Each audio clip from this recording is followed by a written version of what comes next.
I started this exploration after someone asked about Newbury Castle.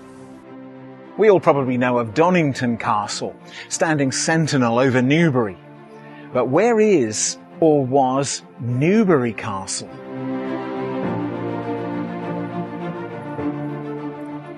The legend of the castle goes back many centuries.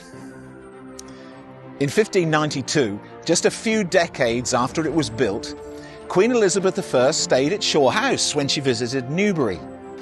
A few years later, she granted Newbury a charter to operate as a borough, and a castle was placed on the coat of arms. This is a token that dates from 1657. Tokens were a sort of local coinage, and this one shows a stylised castle keep to represent the town. And it proves that the idea of a substantial castle in Newbury was very popular nearly 400 years ago. The legend lives on because the official logo of Newbury Town Council is still a magnificent stone castle with enormous towers. Remember, this castle was not Donington Castle. No, Newbury Castle was a place that everyone was sure had once existed, but no one knew where it was.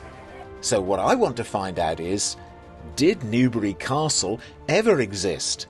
And if so, where was it? When I first came to Newbury over 30 years ago, it was generally assumed that the castle was built on the wharf and that the stones had been recycled into the cafe. But in the late 80s, when they were building the library, they did some archaeological excavations to just prove once and for all, and nothing was found. Clearly, the castle was never built on the wharf.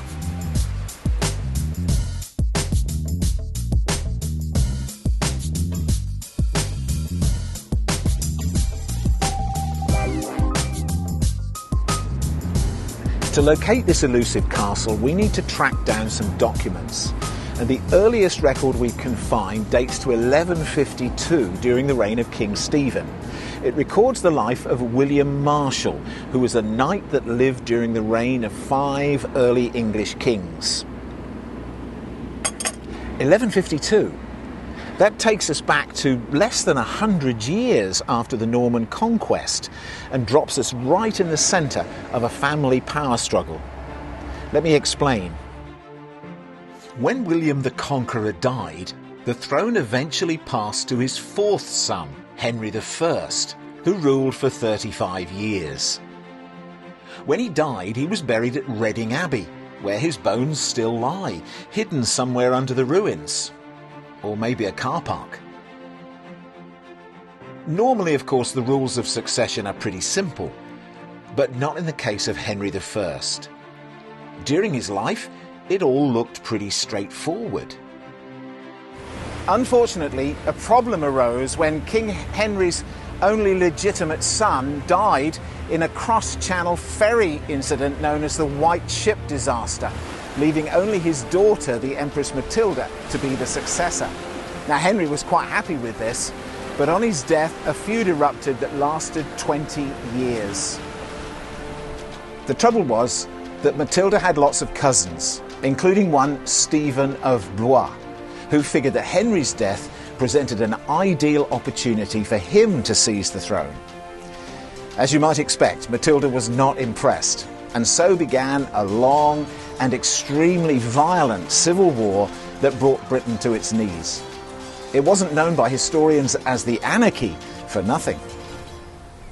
Across the country, people declared their allegiance to either Stephen or Matilda. And this led to what were known as adulterine or unlicensed castles being built all across Britain. Thousands of these castles were built across the country. But they weren't the romantic stone castles of the Middle Ages. They were little more than a fortified wooden shed on top of a mound surrounded by a ditch. As the years passed, Stephen began to cement control on the country, and that included the destruction of all of these private castles, including the one at Newbury. But where was Newbury Castle?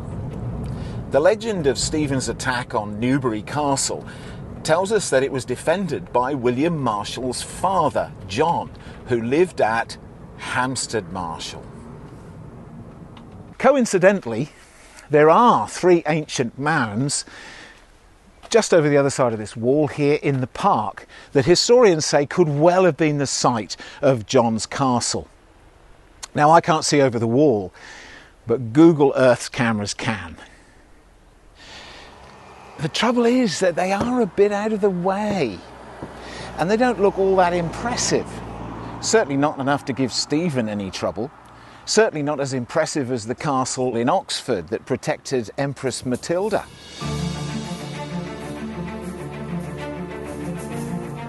So if Hampstead Marshall seems a bit disappointing, could the castle have been built elsewhere?